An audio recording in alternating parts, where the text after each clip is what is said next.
Vamos a sentarnos y vamos a escuchar de lo que tiene que hablar Dios en esta mañana. Aleluya. Bueno, les cuento para los que no son habituales los miércoles. Es la primera vez que me paro aquí un domingo. Normalmente los miércoles somos muchos menos y estoy un poquito más relajado, está más chévere que todo, pero hoy veo y me levanto y somos unos cuantos. Y tengo el corazón así, pum, pum, pum, pum, pum. Pero creo que si voy a hablar de esto no puedo entrar con miedo porque va en contra de lo que estoy hablando. Entonces creo que el mensaje me sirve a mí también. Es un poquito para mí, un poquito para ustedes. Y le puse como título La guapería en Cristo. Para nosotros los cubanos, para algunas personas, la guapería o ser guapo es algo que no se ve bien, porque es una persona que no tiene límites, es una persona que por encima de todo tienden a no tener filtro a la hora de hacer las cosas. Pero cuando tenemos guapería en Dios es algo diferente. No se trata de ser el más ambiental, no se trata de ser el más aguajoso, el que más mata, el que más da, no. De eso no se trata. Es algo mucho más, que yo diría que es mucho más poderoso en nosotros. Y les voy a dar parte de conceptos que quiero que entendamos primero. Y después vamos a hablar de lo que significa verdaderamente ser guapo en Dios. La palabra valiente posee una rica historia y un significado que se extiende más allá que la simple idea del coraje físico. Su origen etimológico se remonta al latín valem entis, participio presente del verbo valere, que significa ser fuerte, tener salud, tener valor o ser poderoso. O sea, la palabra valor, guaperías es un sinónimo de valor. Vamos a usarlo en este contexto como un sinónimo de valor. El valor para muchas personas es algo, ser fuerte, no amedrentarnos nunca, no tener problemas nunca. No. El valor no significa solamente eso. En la historia, cuando a alguien se le decía que era valiente, se le daban atributos físicos. O sea, el que era valiente era el que más personas mataban en la guerra, el que era valiente era el que más éxito tenía en sus campañas bélicas. Esos eran los valientes para la historia. Pero de la misma manera que la humanidad avanza y evoluciona, el concepto evolucionó también. Y ya valentía no es solamente el hecho de poder pelear y ser el más fuerte de todos. Ya valentía implica tener una fuerza moral que va más allá de qué tan fuerte o cuánto pueda levantar, cuántos espadazos pueda dar, cuántas personas puedan noquear de un golpe. No, ya eso ni siquiera la hace valiente. En la actualidad, una persona que es agresiva y que todo lo resuelve por los puños y la fuerza se categoriza como un cobarde. Los valientes verdaderamente son las personas que tienen un carácter moral que por encima de lo que puede estar sucediendo no cambia, son incambiables. Muchas personas piensan que el ser valiente significa que no tenemos miedo. El no tener miedo significa dos cosas: o que estás mal de la cabeza, o que eres un ente no humano. Dios puso el miedo en nosotros también. Lo puso como mecanismo de advertencia para que nosotros sepamos que algo no está bien y estemos alerta. Aquí ninguno estamos fuera de lo común, ¿verdad? Dicen, algunos nos llaman locos, algunas personas que son más que otras, pero bueno, no estamos locos verdaderamente. Somos seres humanos capaces y que nos movemos dentro del espectro de lo que es ser una persona cuerda. Por lo tanto, es normal que tengamos miedo. Yo no sé ustedes, pero cuando yo me enteré que iba a ser papá, yo me puse muy contento. Pero alegría no fue lo primero que se reflejó en mi rostro. Recuerdo que mi esposa me enseñó la prueba y me dijo, mira. Y yo me quedé así, la miré y dije, ay, ¿y ahora qué hacemos? Verdaderamente me ensuciaron los pantalones. Tenía mucho miedo. Nunca me había tocado algo así. Sí, yo había cuidado perritos, había cuidado gaticos, había cuidado a mis hermanos, pero una que otra mis hermanos no era mi responsabilidad. Aunque bueno, ellos me dieron un entrenamiento muy muy fuerte, sobre todo ella Michelle. Él se encargó de que yo estuviera preparado para la guerra, desde dar primeros auxilios hasta socorrer a un muchacho que se está ahogando, hasta de todo. Michelle se encargó de pasarme a mí por un entrenamiento riguroso, pelear con tipos más grandes que yo, correr detrás de él, que estaba enganchado a un raíz de línea que se me iba a caer. Cosas que ahora yo se las cuento y él no me las cree. Me dice, yo hice eso, mentira. Pues yo se me acuerdo, porque el que tuvo que correr y engancharse a un raíz de línea fui yo, para que el tren no se lo llevara. Pero fueron muchas cosas así. Y cuando yo me enteré que iba a ser papá, miedo fue lo único que me dio. Sí, mucha alegría al principio, pero cuando me senté y me tocó sentarme en el sofá, dije, Dios mío, ¿y ahora qué voy a hacer? Me va a tocar un cabezón que yo en mi vida he visto. Uno, no tenemos relación ninguna, yo este feo. Y es mi responsabilidad total. Y yo recuerdo que mi esposa me decía, ¿y tú qué sientes? ¿Y tú qué sientes? Yo le decía, nada, tranquilo, alegría, mentira. Desde que mi esposa estuvo embarazada al principio hasta que yo lo vi por primera vez fuera, miedo era lo único que tenía. Si a ella le dolía algo, yo me asustaba. Si ella se sentía con mareo, yo me asustaba. Si el niño daba una patada que era un poco muy fuerte, yo me asustaba. Entonces, todo el tiempo, ese periodo de embarazo, yo tuve miedo. Y no fue hasta que él salió y que mi suegra estuvo ahí y me vio. Dice que algo cambió en mí, automáticamente. Y el miedo desapareció. Y yo no sé qué fue lo que pasó, pero yo me sentí como un superhumano. Yo todo lo podía, todo lo sabía, todo lo veía.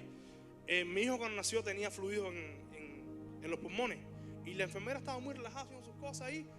Y yo lo miraba y yo decía, algo no está bien. El único que se dio cuenta que el niño no estaba bien era yo. Y yo le decía, señora, algo, él no está bien. Y me dice, sí. Pues yo creo que eso es un sentido que en ese momento a mí se me activó. Y es parte de lo que me ayudó a pasar por encima de ese miedo. Yo creo que fue Dios en mí en ese momento, tomando control. Y el miedo desapareció. Le voy a hablar hoy de dos historias bíblicas. Una es mi historia favorita en la Biblia y la otra es la historia que me cambió la vida. Mi historia favorita en la Biblia, tal vez un poco cliché, pero a mí me la enseñaron desde pequeño. Y siempre me gustó ese momento que tuvieron esa persona y Dios. Y es la historia de David y Goliat. Todos lo conocen, ¿verdad? ¿Conocen la historia de David y Goliat? Bueno, la razón por la que me gusta es porque siempre denota el carácter de una persona que debería tener mucho miedo frente a algo que no parecía natural. Porque si tú me dices a mí que hay un tipo que mide 9 pies, 8 pies, 10 pies, más o menos como lo depicta la historia, yo no fuera valiente. Y de hecho, nadie en el campamento israelita fue valiente. De hecho, les puedo decir, David al principio tampoco fue valiente. El que crea que David vio a Goliat y dijo, este es mío, este va para abajo. La primera vez que David vio a Goliat, yo no creo que haya sido así. La primera vez que David vio a Goliat, él debe haber supurado tanto sudor como todos los que estaban en el campamento en ese momento. Porque Goliat era una persona impresionante para la época. Bueno, esa época y en esa también. Alguien que mida 7, 8, 9 pies es algo impresionante, verdaderamente. Y la razón por la que David pudo enfrentar a Goliat es porque David estaba seguro con quién él andaba.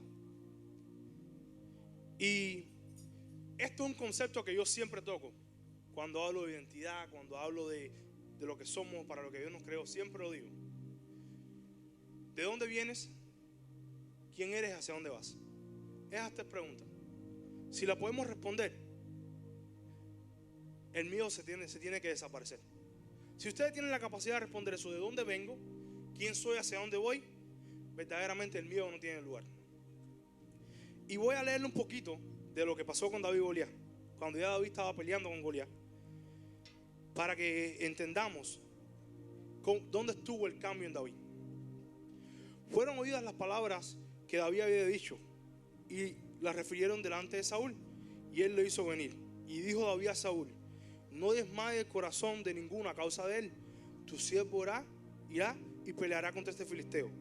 Dijo Saúl a David: no podrás tú ir contra aquel filisteo para pelear con él, porque tú eres muchacho y él es hombre de guerra desde su juventud.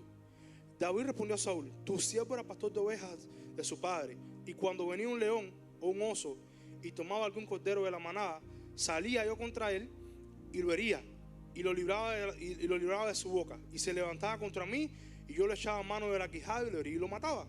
Fuese león, fuese oso, tu siervo lo mataba. Y este filisteo incircunciso será como uno de ellos, porque ha provocado al Dios de los ejércitos de Israel, el Dios viviente.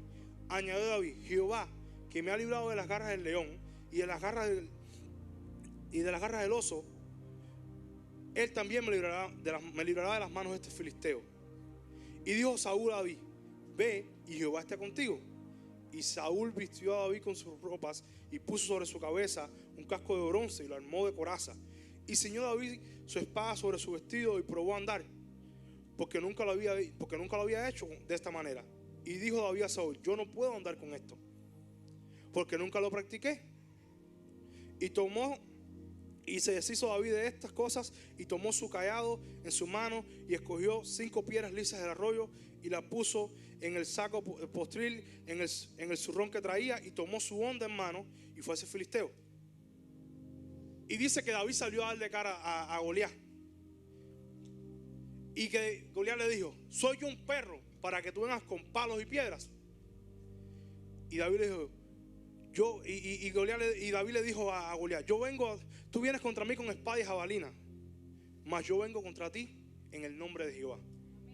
Jehová te entregará hoy en mis manos, y yo te venceré, y te cortaré la cabeza, y daré los cuerpos de los filisteos a las aves del cielo y a las bestias de la tierra. Y la historia continúa. Y ese muchachito que en ese momento iba tan seguro, con una piedra derribó un gigante. Dice que después David fue y le cortó la cabeza, y ahí quedó Goliat. Aquí todos podemos y sobreentendemos que David da un ejemplo de valentía. Es bien sencillo entender eso. Pero yo estoy casi seguro que tomó un proceso para que David llegara a esa condición. Si te das cuenta, David ya había tenido práctica de valentía. O sea, el ser valiente no es algo que nace así como así, es algo que se practica. David había peleado con osos, con leones y otros animales, me imagino, lobos tal vez, zorros que le robaban la comida que se robaba a su ganado. O sea, David era un hombre que era práctico en la valentía. Eso es una de las condiciones que tenemos que tener. Para vencer al miedo, tenemos que comenzar a practicar la valentía. No ser valiente de un día a otro. Y está bien que empecemos a ser valientes con las pequeñas cosas. No siempre se tiene que ir contra un gigante. Se puede practicar siendo valiente contra un enanito. Después uno un poquito más grande, un poquito más grande, un poquito más grande, un poquito más grande. Y va a llegar un momento que nada va a ser lo suficientemente grande para impresionarte, porque estás adaptado a practicar la valentía. Otra cosa que me llama la atención de David es que David sabía que él no iba solo. En ocasiones nosotros como cristianos queremos hacer las cosas y enfrentar los problemas por nuestros propios medios. O yo tengo el dinero para hacerlo, o yo tengo la habilidad mental para hacerlo, yo tengo los conocimientos, yo tengo los recursos para hacer lo que tengo que hacer. Y verdaderamente el dinero, las habilidades, los recursos sí ayudan, pero no determina todo. Tenemos que estar seguros con quién vamos hacia donde sea que vayamos. Cuando me tocó ser papá, yo nunca lo había hecho, pero sabía que mi Padre Celestial había puesto un ejemplo para mí, para yo seguir. Me había dado una guía de antemano a través de mi papá y a través de él mismo conmigo. De la manera que Dios es conmigo, es la manera en la que yo aspiro a ser conmigo. O sea, yo no estoy solo haciendo las cosas. En todo tiempo Dios establece una guía, un parámetro para que yo pueda hacer las cosas. Por eso era que David era capaz de ser valiente delante de Goliat, porque él sabía que él no iba solo, y que el mismitico Dios que lo había ayudado a ver en el entrenamiento que le había dado, con el oso, con el león, con el lobo, con los ladrones, con todas esas personas o esas cosas a las que él tuvo que enfrentar anteriormente, iba con él en el momento que tenía que pelear con el gigante. Hermanos míos, tenemos que entender que la vida no es fácil por ser cristiano. Aunque seamos cristianos, no significa que ya tenemos la vida resuelta, que es a veces la propaganda que se le da erróneamente a las personas que no conocen a Dios todavía. Ven a Cristo y tus problemas se van a acabar. Cristo nunca dijo eso. Jesús nunca dijo, ven a mí y tus problemas se van a acabar. Él dijo, ven a mí y yo estaré contigo en todo momento. Cualquiera que sea el problema que nosotros vayamos a enfrentar, Dios va a estar con nosotros. Él va a ser parte de ese proceso. Por eso debemos ser valientes. No porque no van a haber pruebas y dificultades, no porque no va a haber más peleas. Debemos ser valientes porque, uno, el que va con nosotros puede más que cualquier cosa que pueda venir en contra de nosotros. Hay una canción que a mí me gusta mucho, que nunca la hemos hecho aquí, pero es una canción que Dios me remite a mi infancia, de cuando yo tenía unos 13, 14 años, que dice, si Dios es con nosotros, ¿quién contra nosotros? Dios es con nosotros, ¿quién nos va a detener? Y verdaderamente, mis hermanos, el día que entendí que yo no voy solo a ningún lado y que yo me enfrento al mundo con alguien que no es de este mundo, nunca más he sentido miedo. O bueno, he sentido miedo, pero el miedo nunca me ha detenido. ¿Qué es lo que sucede? Les estaba explicando que el miedo era algo natural. Ahora, lo que no es natural para nosotros es que el miedo nos detenga. En muchas ocasiones, incluso teniendo mucha experiencia en Cristo, nos da miedo tomar pequeños pasos o pasos que son importantes para nuestras vidas. Dios quiere que te muevas de trabajo, pero te da miedo y por miedo no lo haces. Dios te dice, quiero que vayas allá y hagas esto. Y aunque Dios te mandó, te dio el mandato, te dijo, yo voy contigo, aún por miedo no lo hacemos. Ahí está el problema, en que el miedo nos detenga.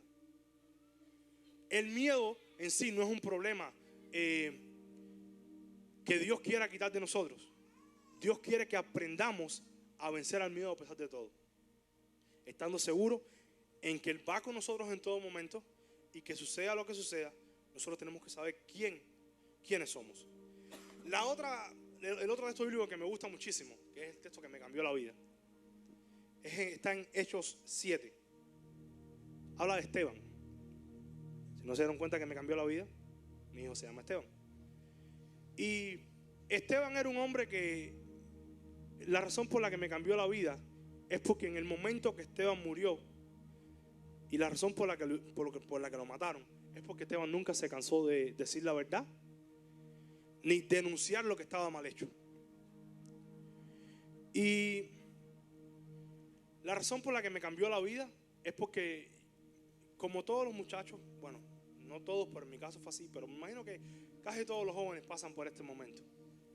Un momento en el que tenemos una pequeña crisis de identidad y que no sabemos ni quiénes somos, ni de dónde venimos, ni hacia dónde vamos. Y a mí me pasó cuando yo tenía unos 16, 17 años. Yo iba a la escuela acá y nadie sabía que yo era cristiano. En parte porque yo no lo demostraba y en parte porque me daba pena decir que yo lo era. Y un día estaba leyendo este texto bíblico y me marcó mucho que este muchacho, Esteban, estuvo dispuesto a entregar su vida a pesar de todo. No le interesó quedar bien con nadie en el gobierno, no le interesó quedar bien con nadie que estuviera por encima de él, no le interesó quedar bien con nadie en el pueblo. De hecho, le dijo las verdades que tenía que decirle en su momento. Y entendí que el ser valiente también nos llama a eso. No es solamente levantarnos hacia la adversidad, sino que tenemos que ser capaces de denunciar lo que está mal hecho. Tenemos que ser capaces de no dejar que nos amedrenten cuando algo no es lo que Dios nos manda hacer. Este muchacho, Charlie Kirk, él hablaba muchísimo de Dios. Y él era lo hacía en un ámbito político, y a mucha gente no le gustaba porque él mezclaba un poco la política con Dios. Pero verdaderamente, si sacamos a Dios de cualquier asunto, ese asunto se corrompe automáticamente. Pues él siempre llevó su vida política muy basada en las cosas de Dios. Y es triste porque todas las cosas que él decía, aunque para muchos no era agradable o para muchos no era lo correcto, él siempre las decía con amor. Y nunca que le decía a alguien una verdad lo hacía con el ánimo de ofenderlo o hacerlo sentir mal o herirlo. Esto es lo que yo pienso. Anyways, puedes pensar diferente a mí, pero yo te amo. Y esto es algo que me marcó mucho de Esteban también. Mientras estaban apedreando a Esteban, él le dijo: Señor, no tengas en cuenta lo que están haciendo. Señor, perdónalo por lo que están haciendo. Esto es algo que tal vez no le vaya a gustar mucho, pero el ser valiente también acata perdonar. Es muy fácil ser valiente cuando tenemos que enfrentar a alguien o tenemos que enfrentar una situación. No quiere decir que no haya miedo o que sea fácil, pero es mucho más fácil. Si yo tengo que ir en contra de alguien que me molesta o algo que no me gusta, es sencillo hacerlo. Cuando algo no me gusta, pues no me gusta, me incomodo. Y tenemos la capacidad de hacernos en nuestra mente, como digo yo, wind up. Le damos vueltas y vueltas y vueltas y vueltas a las cosas en la cabeza hasta que en el momento que explotamos y tenemos la capacidad de darle frente a las cosas. Ahora, es mucho más difícil ser valiente cuando nos toca perdonar. ¿Cuántos aquí le hemos fallado a alguien alguna vez? Yo lo hago diario. Le fallo a Dios todos los días. ¿A cuántos de nosotros nos han fallado?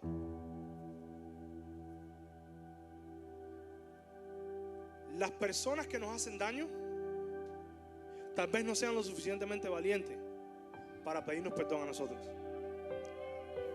Pero nosotros tenemos que tener la capacidad de ser lo suficientemente valientes para perdonar. Y no solamente es ser valientes para perdonar, sino ser valientes para pedir perdón también, porque no somos perfectos. Y lo que más me gusta de Esteban es eso. Fíjense, no es que él encontró su identidad en Cristo. Esteban sabía quién era Jesús, entendió que Jesús murió por él en la cruz, entendió que Jesús era el camino, la verdad y la vida, y que nunca iba a dejar de denunciar la palabra de Dios. Pero lo que más valiente hizo Esteban delante de mis ojos fue el hecho de cuando lo estaban matando, literalmente lo estaban masacrando. Piedras estaban cayendo sobre su cabeza, sangre estaba corriendo por su rostro. Lo único que decía era: Dios mío, no tengas en cuenta esto que están haciendo. Eso es un hombre valiente, que a pesar de que lo están amedrentando, que lo están acabando con él, tiene la capacidad de perdonar. Eso es valor también, mi hermano. Y nosotros como cristianos, sí, la parte de que vencer al gigante, sí, como David y Goliat, es sencilla. O nos suena más lindo, porque somos los héroes de la película. Se levantó el muro contra mí, se levantó el gigante contra mí, y con Dios yo lo vencí. Aleluya. Dios conmigo en todo momento. Ahora, cuando nos toca perdonar al gigante que nos está dando en ese momento, ¿qué hacemos? ¿Verdaderamente somos valientes? ¿Verdaderamente hay valor en nosotros? ¿Hay la suficientemente guapería como para cuando te estén dando en la cara decir: yo te perdono? Yo sé que nosotros aquí muchos tenemos proyectos y muchos tenemos cosas que queremos hacer. De hecho, nos ha llamado Dios a muchos, como iglesia, como individuos, como hijos suyos. Yo he sido culpable de esto en ocasiones. Yo he sido culpable de pararme y decir: no tengo el tiempo, no tengo la capacidad, no tengo la inteligencia, no tengo la preparación para hacer algo que tengo que hacer. Y después yo me cojo y me digo: oye, compadre, ¿dónde está esa guapería? ¿Dónde está la guapería que Dios puso en mí como su hijo? La razón por la que yo le digo que es importante que entendamos estas tres preguntas: ¿de dónde vengo? ¿Quién soy? ¿Hacia dónde voy? Es por esto. Eso nos da identidad. Y la identidad debe ser suficiente para llenarnos de valor. ¿Alguna vez ustedes han visto a un príncipe entrar por un pasillo en una corte con la cabeza abajo? ¿Alguna vez usted ha visto a un príncipe que le digan: tienes que ir aquí y enfrentar la situación con miedo? No lo hacen. ¿Saben por qué? Porque su papá es el rey, y el rey va con ellos en todo momento. Cuando yo era más pequeño, yo no era muy problemático. Yo lo único, como mi mamá le gusta decir, José no buscaba problemas. Él se defendía y los acababa. Eso quiere decir que cada vez que yo tenía una situación y la cosa se ponía fea, yo le metía las manos. No quiero decir que eso esté bien. Ese era José. de niño. Bueno, a mí me tocó pelear con muchos gigantes en mi vida, como lo había dicho. En ocasiones, gracias a mi hermano, que él se encargaba de que él me buscaba los gigantes. Él me decía, le toca a este hoy. Este es el tuyo en esta semana. Pero yo iba para allá, imagínense ustedes, a resolver. Yo con 3 añitos, 15, 16 años, otro muchacho, la diferencia de fuerza en esa edad es muchísima. Se nota mucho más en los hombres. Un muchacho de 16, 17 años, contra uno de 13 o 14, los cocotazos lo ponían así. Y yo recuerdo que hubo ocasiones en las que yo tenía mucho miedo de tener que darle la cara a ese muchacho. Y yo me echaba un poquito para atrás, ¿no? Yo no, ¿sabes qué? Yo le decía parte de cositas, pero no me ponía donde tenía que ponerme. Mi papá tiene un chiflido muy peculiar. Donde mi papá chifla, yo sé que es él. Hay quien lo puede imitar, hay quien lo quiere hacer parecido a él, está bien. Pero como chifla mi papá, donde suene yo lo conozco. Y cuando me chiflaba y yo estaba en ese tipo de situaciones, era como algo que entraba dentro de mí. Y yo me envalentonaba y decía, ¿sabes qué? Hay que matarme. Y me daba una guapería en ese momento. Y yo iba para arriba del lío y era el más duro y era el matador. Mentira, me daban 3 cocotazos igual. Pero de alguna manera yo me sentía que yo podía más que todo el mundo. Y eso es lo que hace Dios con nosotros. Cuando nosotros estamos enfrentando problemas, situaciones, y no solamente problemas, cuando tenemos adversidades, cosas que queremos hacer que son difíciles, que tal vez no tengamos la solución de ellas, Dios chifla. Y es para que nosotros entendamos que Él está ahí. Y esa guapería que debemos tener como sus hijos, automáticamente se activa en nosotros y digamos, ¿sabes qué? Yo no tengo miedo. ¿Sabes que si tengo que ir ahora y cambiarme de trabajo porque Dios quiere algo mejor para mí, yo lo voy a hacer porque yo no tengo miedo? Si ahora mi vida cambió y tengo menos recursos, yo lo voy a lidiar con ellos porque yo no tengo miedo. Porque mi papá, el que lo creó todo, el dueño de todo, el que puede más que todo, me está chiflando para que yo sepa que Él está ahí. Mis hermanos, lo que quiero que entendamos en esta mañana es eso.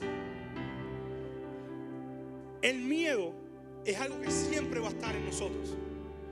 Dios lo puso ahí como advertencia para que estemos alerta con las cosas que no están bien, que no están en lo común. Pero también puso en nosotros ese toque de guapería. Y eso viene de que somos sus hijos y Él nos creó. Giovanni es carpintero. Cuando Giovanni hace una pieza de carpintería, a esa pieza de carpintería Él le pone algo de Él siempre. Cuando usted la ve, esta la hizo Jehová. Cuando las mujeres cocinan, las que cocinan, todas aquí cocinan, ¿verdad? Yo no cocino nada, yo estoy del mío. Yo tengo un solo plato, arroz blanco. Y ya mi esposa me lo ha criticado tanto que ni eso se señala. Yo tengo un solo plato, arroz blanco. Un día hice un arroz blanco, le eché mucho aceite, se me puso amarillo, pero nunca me han dejado hacer arroz blanco.